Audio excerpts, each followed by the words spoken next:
Welcome back to our videos on scrapers.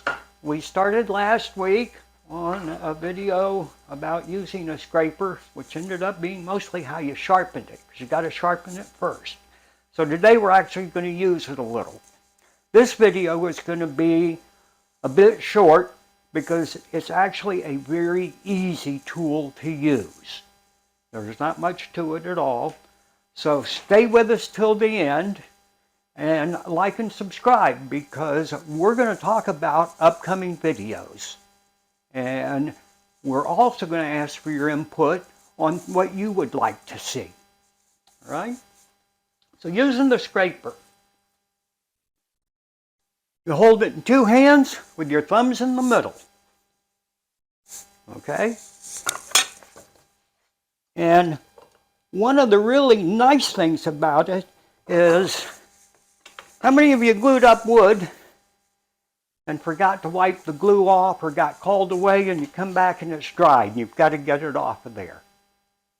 One of the easiest ways is with a scraper. So both hands in the middle, and I'm going to push with my thumbs to flex that scraper just a little and push it down the glue line. And that's it. The glue is gone. Okay? The way you find the angle to hold this at is you just start, see when it's vertical, it just slides, you just start pushing it forward until it catches. And that's the angle you will scrape from. And that's all there really is to using a scraper. All right? So it does buy you a couple of other things besides removing glue, though. A lot of times I mark my wood so that I know pieces that go together or where it is in the project or something like that. I've got to remove it. And this is from a wax crayon. Not easy to remove with sandpaper, but with a scraper, once again, remember, thumbs in the middle, flex it, tilt it till it catches, and push.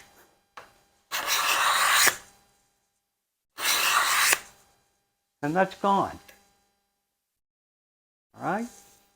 So, wonderful tool to have in the shop and in your repertoire of tools.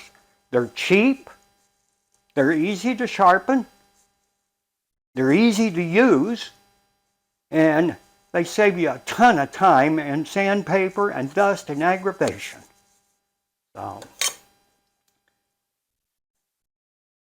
since this was so short, I thought I'd show you a couple more things about scrapers and a couple other ways or things that you can do with them. One of the problems people run into when they're doing a lot of scraping, say you're scraping a tabletop, something very big, it gets hot on your thumbs. It'll burn them. Okay? One thing you can do, you can flip the scraper edge to edge. That'll save on your thumbs.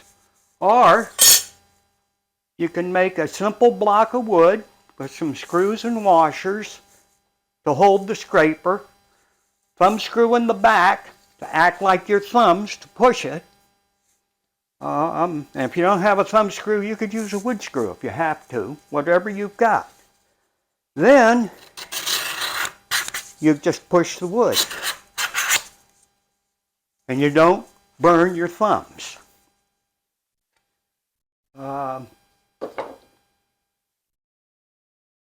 If you get more inventive, I made this tool right here out of an old putty knife. And it's a scraper too. And that lets you reach into a corner.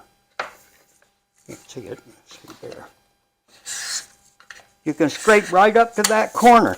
Hard to get that scraper in and do it this way. But if you have a little piece of glue or something like that that you need to scrape out, look at there. Comes right out. Okay?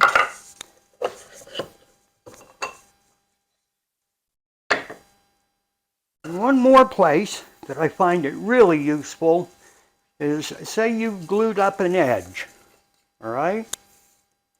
When you glue this together, you have to keep this just a little high so you have something to take off, right? And then how you take it off? Sand it. Invariably that rounds it a little. If you want to keep it straight and square, your friend once again is a scraper. Goes right here.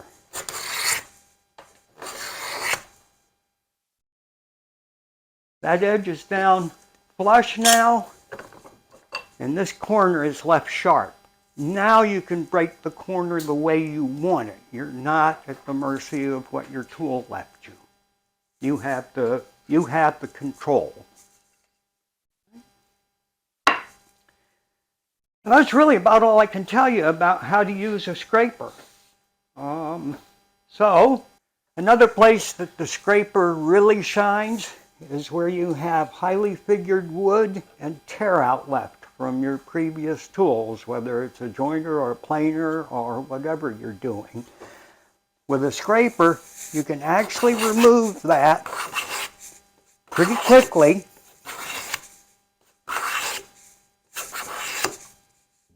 and leave a smooth surface where you had all that tear out before, and you won't sand little dips into your work.